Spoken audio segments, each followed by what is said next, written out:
रावणाची बुद्धी खोटी बांधवडी स्त्री पुत्रा अवघड झालं रे. हे बघा किती बी गाव पाट्यात असलं का बाबा तरी 4 तरी शहाणे माणसं तिथं असत्या. आमचं गाव जरी पुण्यवान असलं तरी 2-4 तिथं टवाळखोर समज देवाले को इशारा काढते. लय उकडून सांगायची गरज नाही. मग ते राक्षसाचे याचा अपघात करायला लागले. आता काय खरं नाही रे का.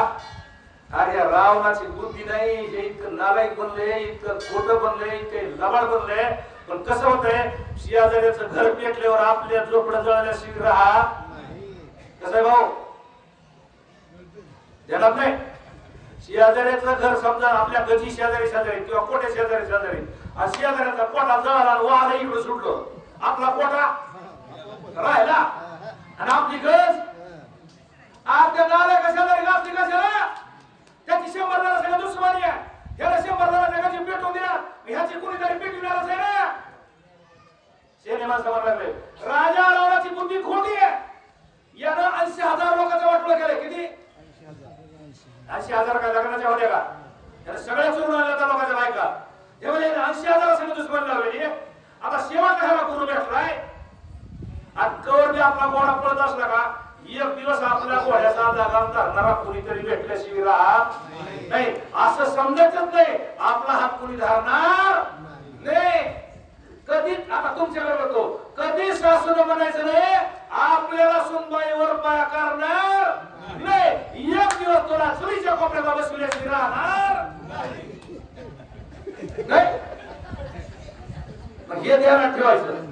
आणि आल्यापासून सुनबाईला चांगलं लेकीसारखं सांभाळायचं. बाई म्हणजे आमच्या सासू असा खडूस बस सांभाळायला पात्रात पडले गोड करून घ्यायचं आले दलिंदर कुठलं त्याला काय येत आहे लोक सांभाळून घ्यायचं आलं. ते म्हणते असं आहे वय जरा थांब.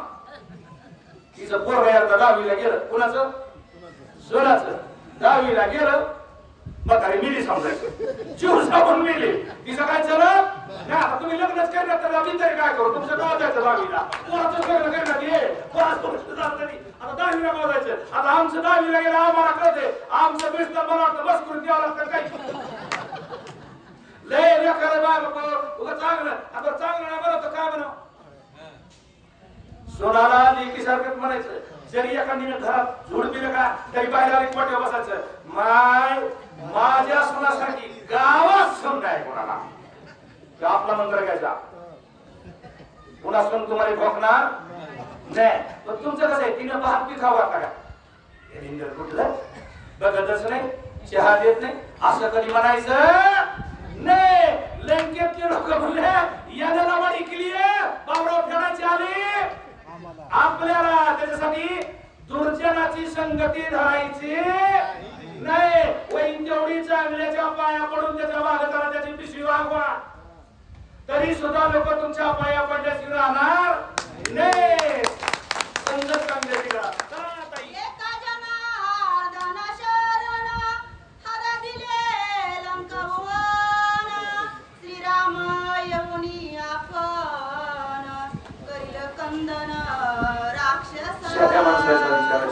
आता काय खरं राहिलं नाही म्हणजे गाव बुडाला लागलो.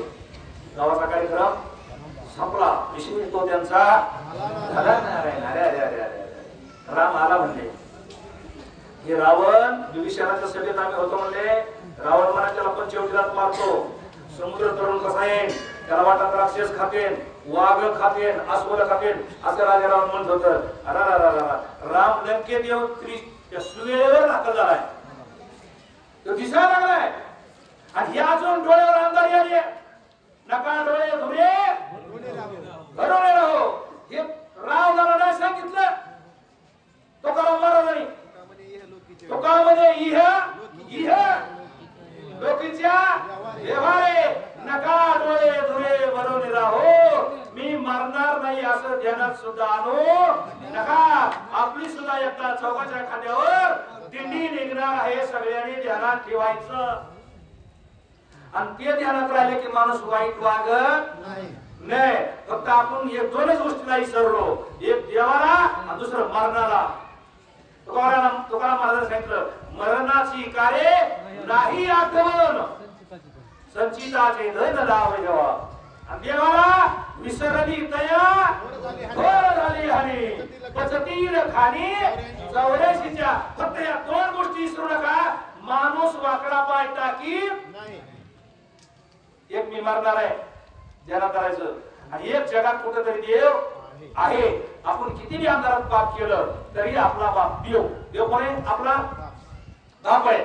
तो वरून आपल्याला सीसीटीव्ही कॅमेऱ्यात कैद केल्याशिवाय राहत नाही. लोक म्हणजे रात्रीच्या 12 वाजता कोण बघत आहे? आरत्याला दिवसा दिसतं, दिवसाला दिसतं, रात्रीचं सुद्धा दिसतं. चतुरा तो शिरोमणी, दूध गावात त्याचे घरे, इतका बुद्धिमान आहे. त्याच्यासाठी कुठं मी नखरे चालते ना आपले हे, पण तिथं सलग नाही. त्याच्यामुळे नखरे करायचे नाही. पण आता मी सांगतोय म्हणजे मला मोकळे नाही का?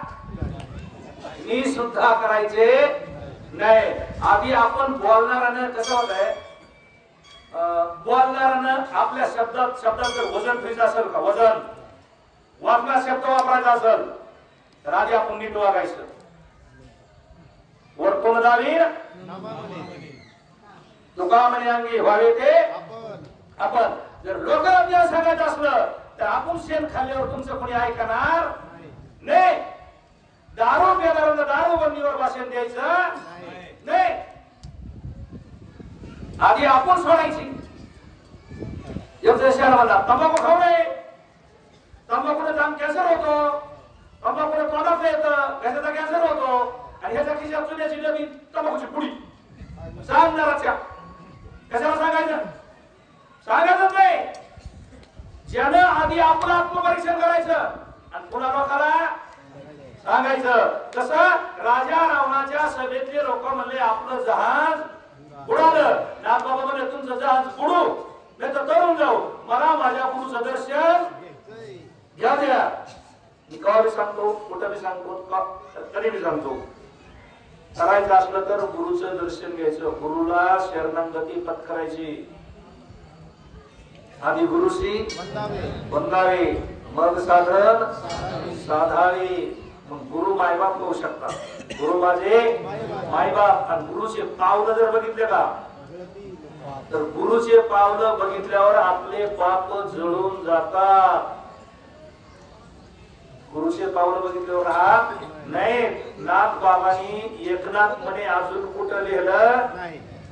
लिहिले का एकनाथ म्हणे कुठं? आधी बघा एकनाथ म्हणे लिहिलं का नाथ बाबांनी?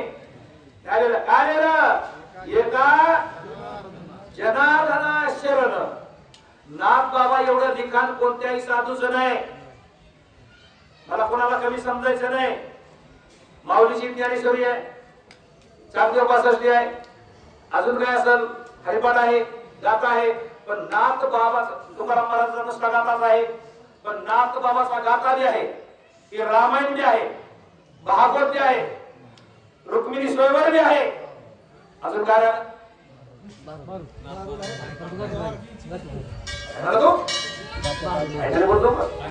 सगळं आहे. नाथ बाबा इतकं लिखाण.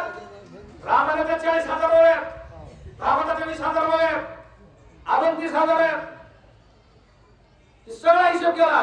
सगळ्यात नाथ बाबाचं श्रेष्ठ आहे, तरी सुद्धा स्वतःचं नाव वापरलं नाही. आपलं कसं आहे, थोडं काय केलं तरी पट्ट्यामुळं बरोबर.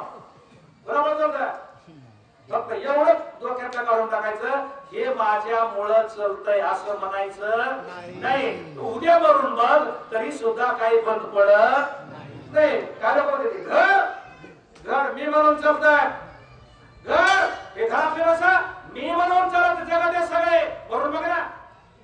मग असे किती मेले, आजा मेला, पंजा मेला, बाप मसना गेला, देखत नातो बनतो. ते काय लस उपास राहिले.